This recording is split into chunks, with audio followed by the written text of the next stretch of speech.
24 June ছিল হাজবেন্ডের জন্মদিন। সেই উপলক্ষে বাড়িতে হয়েছিল খাসির মাংস। আগে অনেকবার খাসির মাংস বানিয়েছি কিন্তু ভিডিও করা হয়ে ওঠেনি।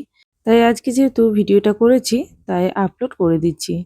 ভালো লাগলে অবশ্যই কমেন্ট সেকশনে জানাবেন। তাহলে চলুন কথা না বাড়িয়ে কিভাবে রান্নাটা করলাম সেটা দেখিয়ে দিই। রান্না করার জন্য প্রথমেই আমি বাজার থেকে আনা খাসির মাংস ভালো করে ধুয়ে পরিষ্কার করে নিয়েছিলাম এবং একটি ঝুড়ির মধ্যে রেখে বেশ কিছুক্ষণ ধরে জল ঝরিয়ে নিয়েছি। এরপর একটি পাত্রের মধ্যে সমস্ত খাসির মাংসটা নিয়ে এর মধ্যে বেশি কিছু মশলা দিয়ে এটাকে ম্যারিনেশন করব। ম্যারিনেশনের জন্য দিলাম এখানে লবণ, হলুদ, লঙ্কার গুঁড়ো আর আদা রসুনের পেস্ট 1 টেবিল স্পুন করে দেব। এখানে প্রথমেই দিলাম আদা পেস্ট এবং রসুনের পেস্ট, দুটোই সমপরিমাণে দিলাম। রান্নাতে আরও বেশ কিছুটা আদা রসুন লাগবে, সেটা আমি পরে রান্নার সময় দেব। এবার দিয়ে দিচ্ছি সর্ষের তেল 4 টিস্পুন মতো। এরপর সমস্ত মাটনটাকে ভালো করে মশলার সঙ্গে মাখিয়ে রেখে দেব 2 ঘন্টা মতন ফ্রিজের মধ্যে। যত বেশি টাইম রাখা যাবে তত ফ্লেভারটা ভালো আসবে। চাইলেও আধা ঘন্টা রেখেও রান্না করা যায়। এবার আমি ভালো মতন ম্যারিনেশন করে 2 ঘন্টা রেখে দেবো ফ্রিজে। তবে যদি হাতে তাড়া থাকে সেক্ষেত্রে কম সময় রেখেও রান্নাটা করা যেতে পারে। এইভাবে রাখলে একটু বেশি টেস্ট হয়, তাই জন্য আমি বেশিক্ষণ ধরে ম্যারিনেশন করে রেখে দিলাম। রান্নার সময় মাটনটাকে ফ্রিজ থেকে বের করে নিয়েছিলাম। মাটনটাকে রান্নার কিছুক্ষণ আগেই অবশ্যই বের করে নিতে হবে, আর ডিপ ফ্রিজে রাখার কোনো প্রয়োজন নেই, নর্মাল ফ্রিজারে রাখলেই হবে। এরপর একটি প্রেসার কুকারের মধ্যে ম্যারিনেশন করা মাটনটা দিয়ে দেব এবং মাটনের যে জলটাও বেরিয়েছে সেটাও দিলাম এবং এক্সট্রা কিছুটা জল দিয়ে মাটনটাকে সেদ্ধ করে নেব।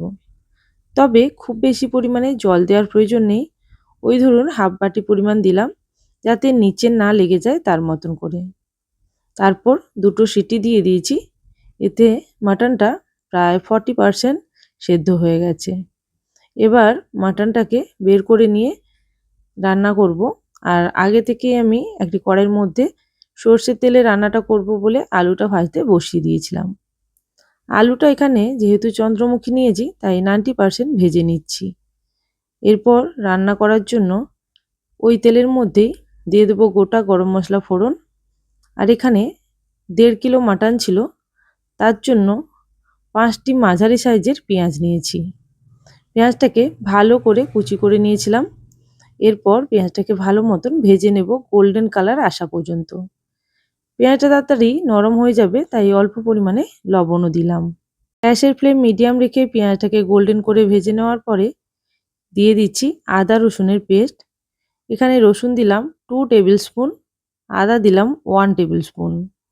অবশ্যই এই রেসিপিটা ফলো করলে মাটনের টেস্ট ভালো হবে। এরপর দিয়ে দিচ্ছি লঙ্কার গুঁড়ো, এটা ঝাল লঙ্কার গুঁড়ো অল্প পরিমাণে দিলাম, আর দিলাম হলুদের গুঁড়ো। এবার মশলাটাকে আবারও ভালো করে কষিয়ে নেব। যখন বেসিক মশলাগুলো দেব মশলাটাকে সেরকমভাবে কষিয়ে নিতে হবে। যেহেতু মশলাটা এখন শুকিয়ে এসছে তাই অল্প জল দিয়ে দিলাম। এখানে চাইলে মাটন সেদ্ধ করা যে জলটা সেটাও দেওয়া যেতে পারে বা নর্মাল একটু জল দেওয়া যেতে পারে। তারপর মশলাটাকে খুব ভালো করে আবারও কষিয়ে জল শুকিয়ে নিয়েছি। এরপর সেদ্ধ করে রাখা মাটনটা দিয়ে দেব। মাটনটা যেহেতু প্রেসারে সেদ্ধ করা আছে তাই আর প্রেসারে দেওয়ার দরকার হবে না রান্নার শেষে। এরপর শুধুমাত্র কষিয়ে নিয়ে কিছুক্ষণ জল দিয়ে সেদ্ধ করলেই রান্নাটা ভালো মতন হয়ে যাবে। মাটনগুলো আমি দিয়ে দিচ্ছি, আর সঙ্গে মাটন সেদ্ধর যে জলটা সেটাও অল্প করে দিলাম যাতে মাটনটা কষাতে সুবিধে হয়। এবার খুব ভালো করে মশলাটাকে এই মাটনের সঙ্গে মাখিয়ে নেব এবং গ্যাসের ফ্লেম হাই রেখে ভালো মতন কষিয়ে নেব। আর যদি মনে করেন আরও একটু বেশি সময় নিয়ে কষাবেন সেক্ষেত্রে গ্যাসের ফ্লেম মিডিয়াম রেখে করে নিতে পারেন। এখন আমি কিছুক্ষণের জন্য গ্যাসের ফ্লেম স্লো রেখে মাটনটাকে ঢাকনা দিয়ে রেখে দিয়েছিলাম। এতে করে মশলাটা ভালো মতন কষানো হচ্ছে এবং মাটনের ভেতরে ফ্লেভারটাও খুব ভালো মতন ঢুকবে। এই যে মাটন রেসিপিটা দেখাচ্ছি এটা রান্না করতে প্রায় 1.5 ঘন্টা মতন সময় লাগে। আর যদি বলি যে এর থেকে কম সময়ের মধ্যে মাটনটা রান্না করব, তাহলে অবশ্যই প্রেসারে আরও একটা সিটি দিলে আরও তাড়াতাড়ি রান্নাটা হয়ে যাবে। এখানে বসে থাকার প্রয়োজন নেই, মাঝে মাঝে ঢাকনা দিয়ে গ্যাসের কাছ থেকে সরে যেতে পারেন। সেক্ষেত্রে কোনো রকম অসুবিধে হবে না, এতে করে মাটনের ফ্লেভারটা খুব ভালো আসবে। এরপর আমি প্রয়োজন মতন মাটন যে সেদ্ধ করা জলটা পুরোটাই দিয়ে দিলাম এখানে। আর চাইলে এক্সট্রা জল দিতে পারেন যদি গ্রেভি পাতলা খেতে চান। এবার আমি ঢাকনা দিয়ে কিছুক্ষণ সেদ্ধ হতে দেব। 5 মিনিট মতন পরে ঢাকনা খুলে নিয়েছি, গ্রেভিটা বেশ ঘন হয়ে এসছে। এই পর্যায়েও আপনারা গ্যাস ওভেন বন্ধ করে দিতে পারেন। তবে আমি যেহেতু গ্রেভিটাকে আরও গাঢ় করতে চাইছি এবং আলুগুলো এখনো পর্যন্ত দেইনি, তাই আলুগুলো দিয়ে আরও 2 মিনিট মতন গ্যাসের ফ্লেম স্লো রেখে রান্না করে নেব। এতে করে আলুটাও ভালো করে সেদ্ধ হয়ে যাবে এবং গ্রেভিটা আরও একটু ঘন হয়ে যাবে। আপনারা চাইলে এই পর্যায়েও গ্যাস ওভেনটা অফ করতে পারেন যদি আলুটা ঠিকমতো সেদ্ধ হয়ে যায়।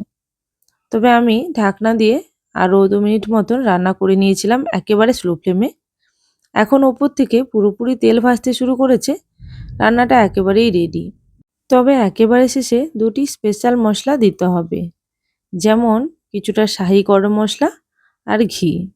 সেটা খুবই অল্প, আমি এখানে হাফ টিস্পুন মতন দিচ্ছি শাহি গরম মশলা আর একেবারে অল্প পরিমাণে ঘি। ঘি দেওয়ার ফলে এই রান্নার টেস্ট আরও দ্বিগুণ হয়ে যায়। অবশ্যই শেষে অল্প ঘি দিয়ে দেখতে পারেন। আর যারা আগে ঘি দিয়ে রান্না করেছেন তারা তো অবশ্যই জানেন ঘি দিলে খাসির মাংস কেমন খেতে হয়। তো যারা আগে কোনোদিন খাসির মাংস খাননি তারা একবার এইভাবে বানিয়ে খাসির মাংস খেয়ে দেখতে পারেন। খাসির মাংসের যে একটা উটকো গন্ধ থাকে সেটা কিন্তু এইটা দেওয়ার পরে আর থাকে না। অবশ্যই এইভাবে একবার বাড়িতে ট্রাই করে দেখুন, আশা করি আপনাদের ভালো লাগবে।